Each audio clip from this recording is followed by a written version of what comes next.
Akashvani presents Morning News.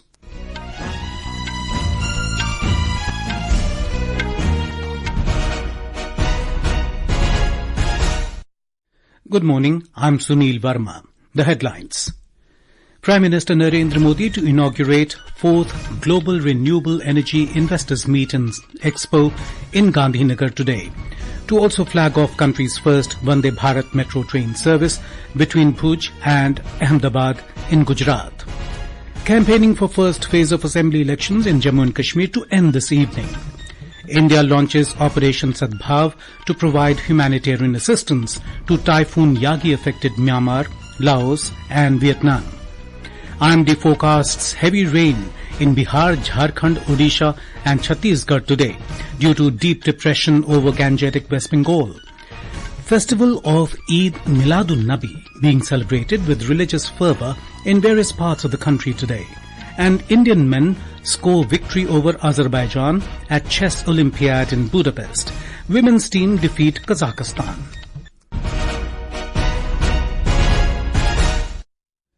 Prime Minister Narendra Modi will inaugurate the 4th Reinvest Global Industrial Meet at Mahatma Mandir in Gandhinagar today.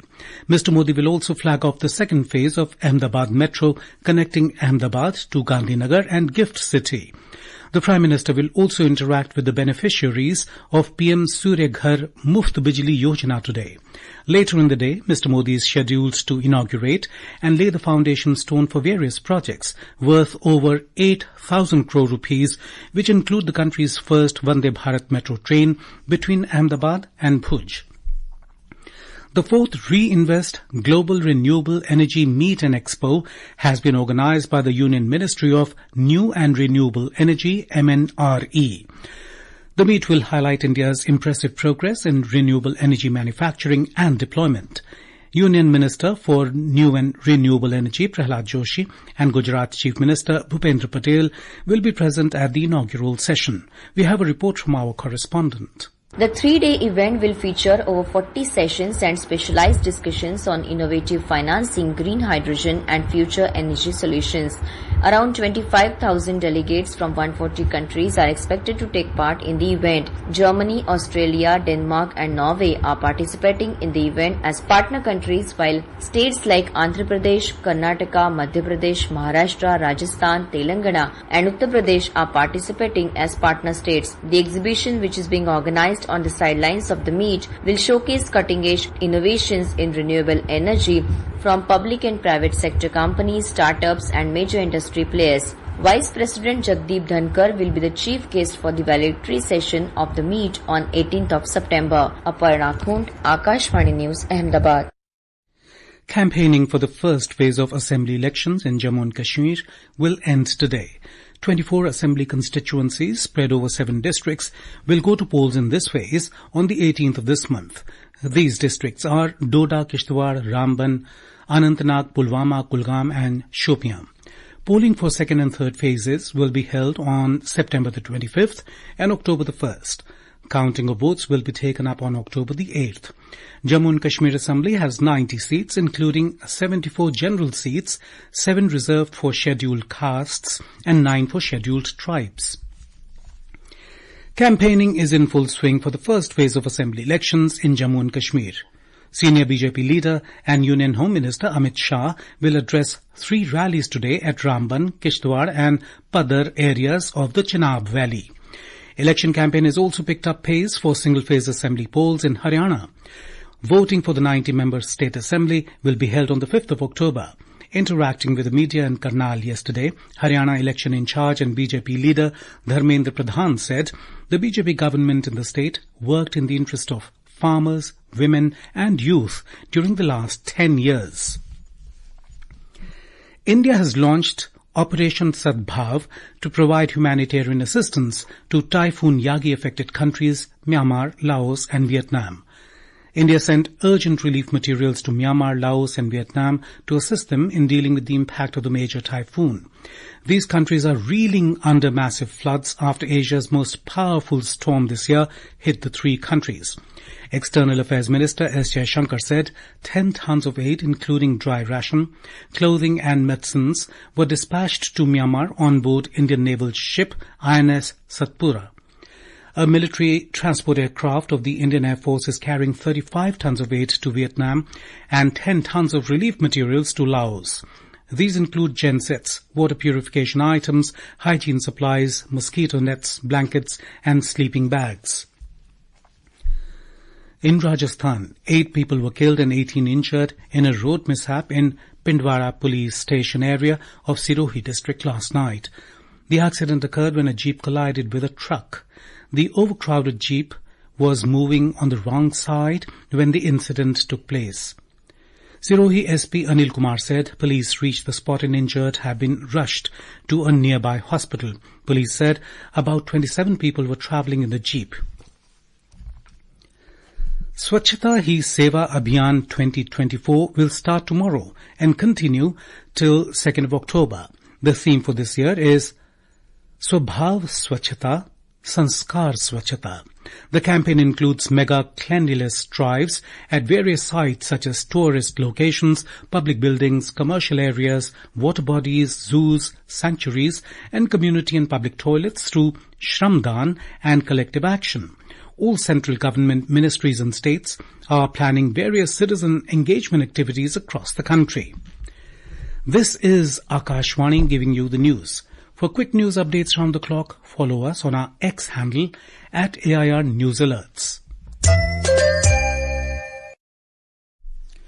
Former US President Donald Trump has said that he is safe and well after gunshots were reported in his vicinity at Trump National Golf Club in West Palm Beach, Florida last night. Trump's campaign communications director, Stephen Chung, has said that Mr. Trump was on the golf course when the shots were heard. Meanwhile, the White House issued a statement indicating that President Joe Biden and Vice President Kamala Harris have been briefed about the incident at the Trump International Golf Course. The statement also noted that the President and the Vice President are relieved to know that Mr. Trump is safe and they will be kept regularly updated. In Sri Lanka, campaigning for presidential elections scheduled for Saturday has intensified.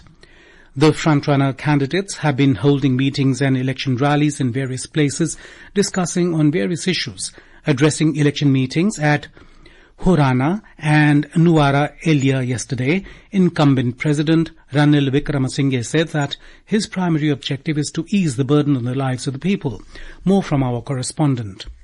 As the campaigning for the presidential elections enters last week in Sri Lanka, the frontrunners have been reaching out to voters outside Colombo. In various rallies, incumbent President Ranil Wickremesinghe defended his government, stressing the need to uphold IMF agreements, while other candidates took a dig at his policies in addressing poverty and lack of infrastructure. NPP leader Anurakumara Dissanayake and SJP candidate Sajith Premadasa held meetings in Tamil-dominated regions addressing specific concerns of the communities with a hope to consolidate their vote share in these areas. Meanwhile, Election Commission issued fresh warnings to the candidates regarding violation of election laws. For Akashvani News, Ahmed Moin Farooqi from Nuwara Elia. India Meteorological Department IMD has forecast very heavy rainfall at isolated places over Bihar, Jharkhand, Odisha and Chhattisgarh today due to deep depression over Gangetic West Bengal. The Met Department said the deep depression moved west-northwestward with a speed of 5 km per hour during the past 6 hours. It is likely to weaken into a depression and move northwestwards across Jharkhand and Chhattisgarh during the next 48 hours. The IMD said that due to deep depression, extremely heavy rainfall occurred over Jharkhand, Gangetic West Bengal and the northern parts of Odisha yesterday. Fairly widespread to widespread light to moderate rainfall is expected over eastern parts of the country, Madhya Pradesh, Konkan and Goa during the week. Eid Milad-un-Nabi, the birthday of Prophet Muhammad, is being celebrated with religious fervour in various parts of the country today. Milad Mehfils and Seerat conferences will be held highlighting the life and teachings of Prophet Muhammad. Milad processions are also being organized to mark the occasion. President Draupadi Murmu has extended her greetings to the citizens, especially Muslim community, on the occasion of Milad-un-Nabi. The birthday of Prophet Muhammad is celebrated as Milad-un-Nabi.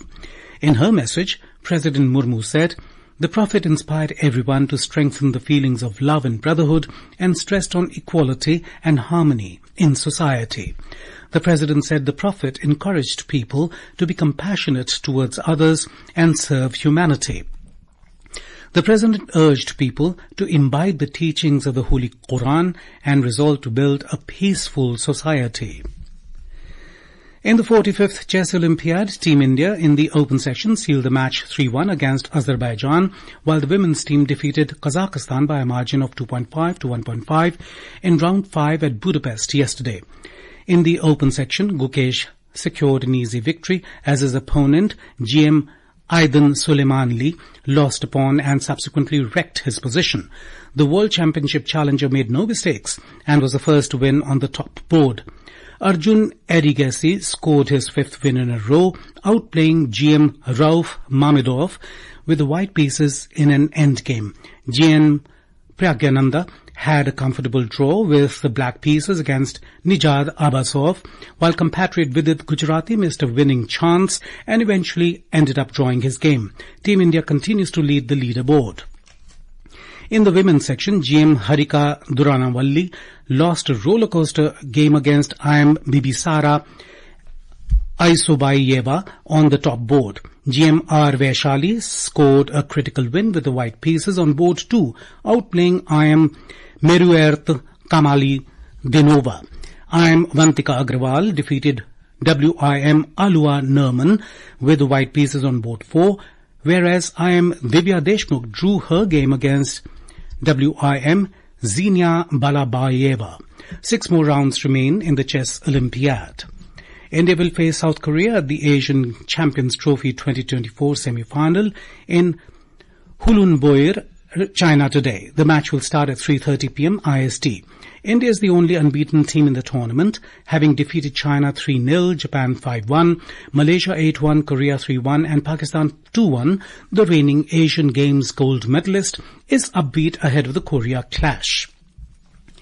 In our bilingual live phone-in program Public Speak at 9:30 p.m. tonight, we will bring an insightful discussion on the government's initiatives to ensure Swachh Bharat under Swachhata Hi Seva campaign.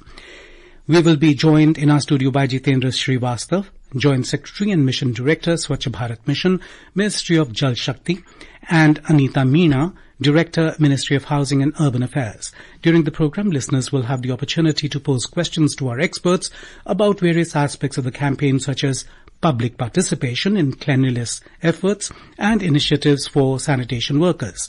To participate, simply dial the telephone number 011-234-21050 and 011-2331-4444, 9:30 p.m. onwards tonight. Alternatively, you can also send your queries via WhatsApp to the number 928-909-4044 or post your queries on X with the hashtag AskAIR. And now for a look at today's newspapers, it's over to Shagun Chopra. Thank you, Sunil. News about Arvind Kejriwal announcing he would quit as Delhi Chief Minister makes top headlines in most dailies. Kejriwal springs a surprise, says he'll step down as Delhi CM in next 48 hours, reads the Asian Age headline. Quoting senior government sources, The Hindu reports on its front page that one nation, one election will be implemented in the current term of Modi government. Prime Minister Narendra Modi has been quoted in the Tribune as saying that JMM is encouraging Bangladesh infiltrators and Rohingya for power. Nipah death confirmed in Mallappuram. 150 contacts asked to isolate themselves, headlines The Hindu. And finally, the Times of India reports that victims of Naxalite violence and surrendered Maoists may now come face to face or even team up in a new, one-of-its-kind initiative of village games called Bastar Olympics. And with that, it's back to you, Sunil. Thank you, Shagun. And now, before we end the bulletin, the headlines once again. Prime Minister Narendra Modi to inaugurate 4th Global Renewable Energy Investors Meet and Expo in Gandhinagar today, to also flag off country's first Vande Bharat Metro train service between Bhuj and Ahmedabad in Gujarat. Campaigning for first phase of assembly elections in Jammu and Kashmir to end this evening. India launches Operation Sadbhav to provide humanitarian assistance to Typhoon Yagi-affected Myanmar, Laos and Vietnam. IMD forecasts heavy rain in Bihar, Jharkhand, Odisha and Chhattisgarh today due to deep depression over Gangetic West Bengal. Festival of Eid Milad-un-Nabi being celebrated with religious fervour in various parts of the country today. And Indian men score victory over Azerbaijan at Chess Olympiad in Budapest. Women's team defeat Kazakhstan. And with that, we end the morning news. Have a nice day.